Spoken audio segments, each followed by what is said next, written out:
Here's where you can go to add some virtual RAM onto your Xiaomi phone and in return make your phone run slightly more faster, if that's proper English. Let's get started.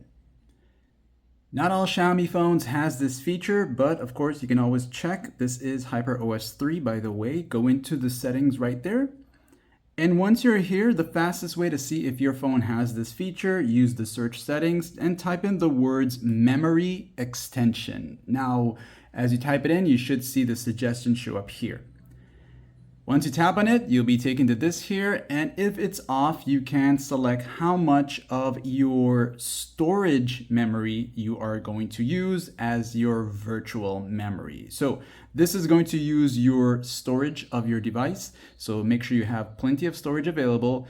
And if you choose 4 gigs, that's going to use 4 gigs of your storage from your phone device, and that's going to act as virtual memory. So it's going to be more processing memory for your phone in return, and of course run a little bit faster. Now, some users reported that this may cause your phone to get hot, and if it does that, I would advise you to turn it off to save your phone. Just being real. Like and sub.